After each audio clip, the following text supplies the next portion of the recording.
오늘 묵상할 말씀은 요한복음 1장 35절에서 51절로 나를 따르라는 제목으로 묵상하겠습니다.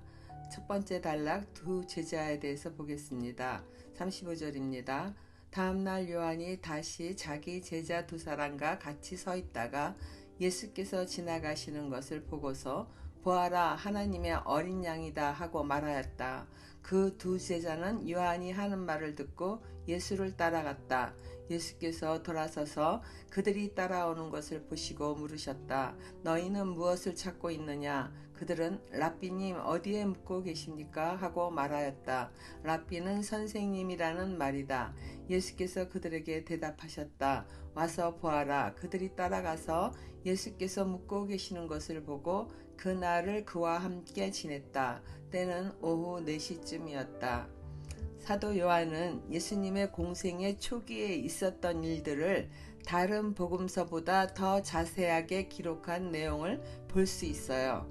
세례 요한이 예수님을 향해 세상 죄를 지고 가는 어린 양을 보라고 증거한 다음 어느 날에 요한과 제자 둘이 같이 있게 되었습니다. 그때에 예수께서 지나가시는 것을 보고서 보아라, 하나님의 어린 양이다 라고 말하였습니다. 그 말을 들은 두 제자가 예수를 따라 나섰습니다. 일반적으로 자신의 제자들이 다른 선생을 따라 나서는 것을 좋아할 리 없으나 세례 요한은 자신보다는 하나님의 나라를 위하여, 즉 천국이 가까이 왔다고 전하는 자신의 메시지의 의미를 쫓아 살아가는 사람이었기에 제자들이 예수를 따라가는 일에 아무런 감정의 동요가 없어 보입니다. 오직 주를 위해 살아가는 요동하지 않는 견고한 믿음의 사람이었습니다. 한편 요한의 두 제자가 따라오는 것을 본 예수님은 돌아서서 그들에게 무엇을 찾고 있느냐고 묻습니다.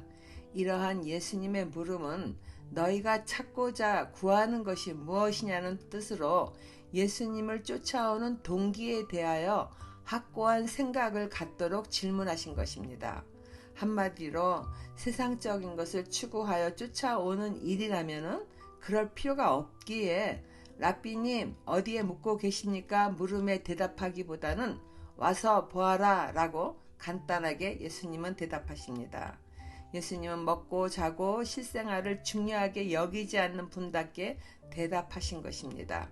따라오던 제자들의 마음도 세상 가치를 추구하는 사람들이었다면 오던 길로 다시 돌아갔을 터인데 그들은 예수님과 함께 그날을 지냅니다. 적용 질문입니다.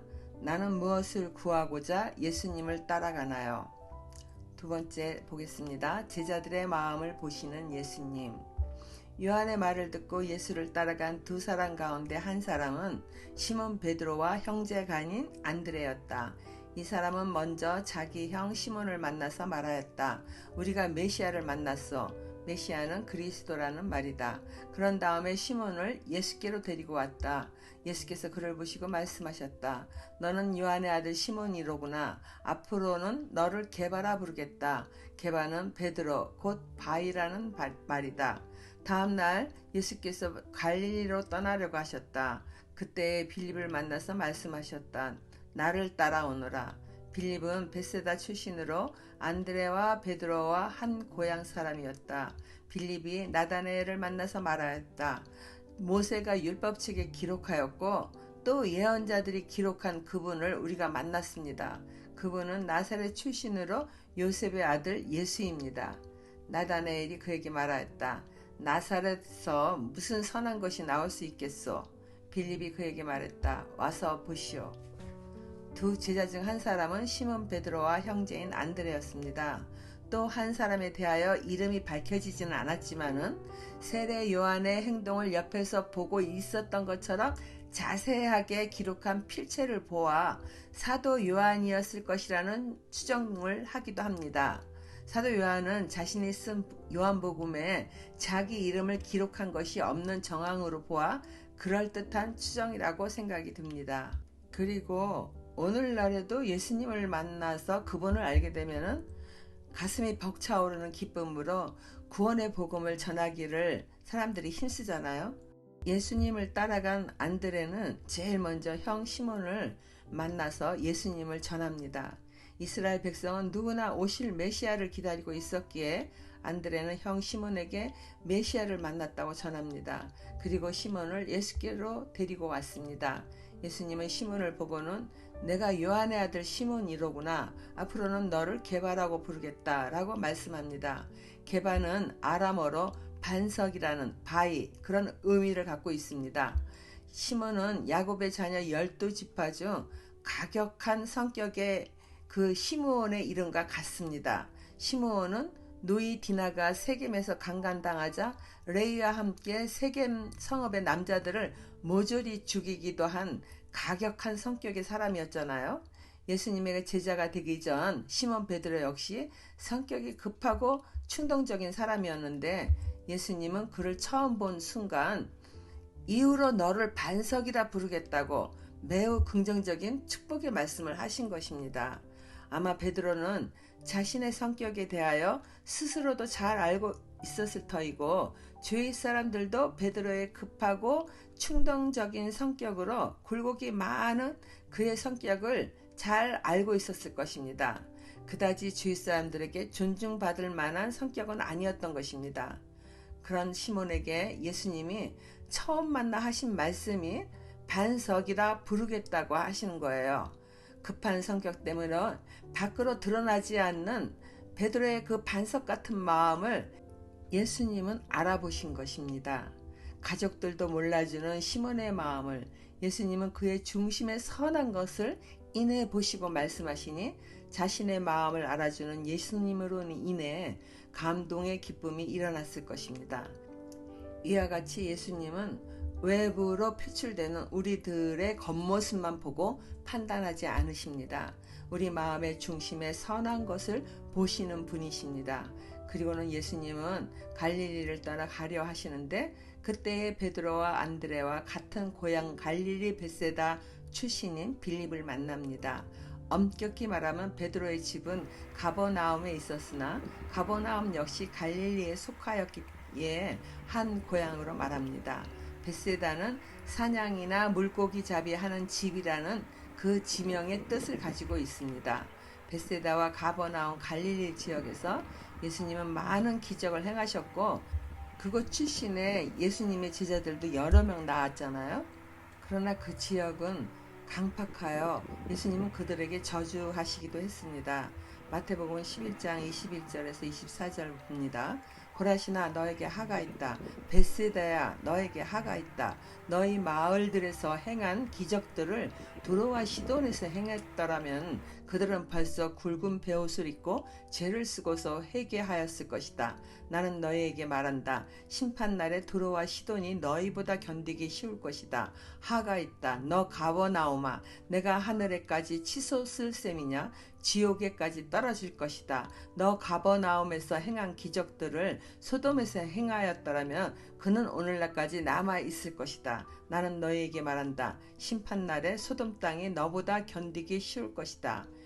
오늘날도 하나님의 많은 은혜를 경험하고 사랑을 받은 일이 많아도 여전히 변하지 않는 이기심과 강팍한 마음으로 온전히 주께 돌아오지 않는다면 예수님으로부터 이러한 저주의 말을 들을 수 있으며 하나님 나라를 유업으로 받지 못한다는 것에 경각심을 가져야 할 것입니다.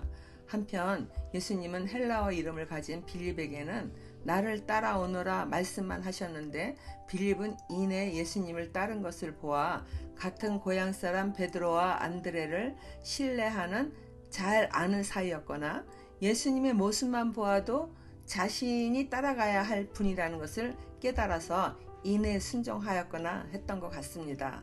베드로와 안드레 그리고 안드레와 함께 있는 요한일지 모르는 세례 요한의 제자 한 사람 그리고 빌립까지 이제 예수님의 제자가 4명이 따르게 되었습니다.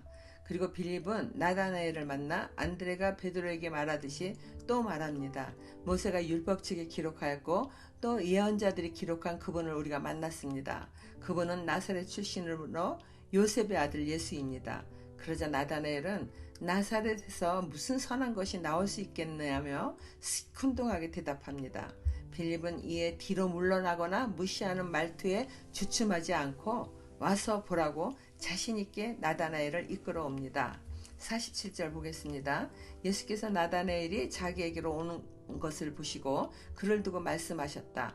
보아라, 저 사람이야말로 참으로 이스라엘 사람이다. 그에게는 거짓이 없다. 나다나엘이 예수께 물었다. 어떻게 나를 아십니까?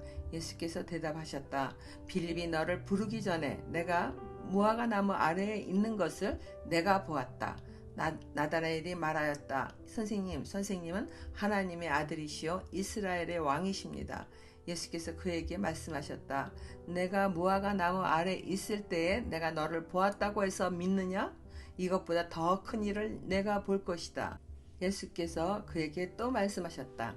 내가 진정으로 너희에게 말한다. 너희는 하늘이 열리고 하나님의 천사들이 인자 위에 오르락내리락 하는 것을 보게 될 것이다. 예수님이 나다나엘이 자기에게로 오는 것을 보시고 그에 대하여 말씀하십니다.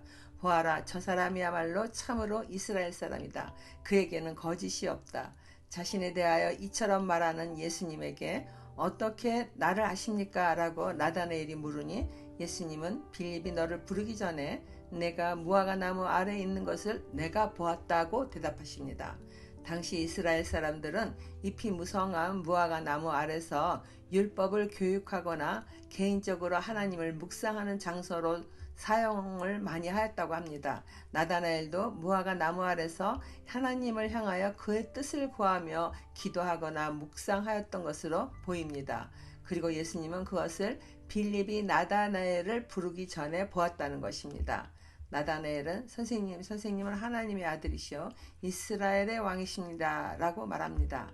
그러자 예수님은 내가 무화과 나무 아래 있을 때에 내가 너를 보았다고 해서 믿느냐? 이것보다 더 큰 일을 내가 볼 것이다 말씀하시고 내가 진정으로 너희에게 말한다. 너희는 하늘이 열리고 하나님의 천사들이 인자 위에 오르락내리락 하는 것을 보게 될 것이다 라고 덧붙여 말씀하십니다. 실제로 이들은 예수 그리스도를 따라다니며 수많은 이적 베푸심과 그의 권능을 보았습니다. 그들은 야곱이 광야 벌판에서 세워진 사닥다리가 하늘에 닿아 하나님의 사자들이 그 위에서 오르락내리락 한 것을 꿈으로 보았듯이 예수님이 하나님과 인간 사이에 세워진 중보자이심을 그가 베푸시는 수많은 권능들을 통해 보게 되고 알게 되는 것입니다.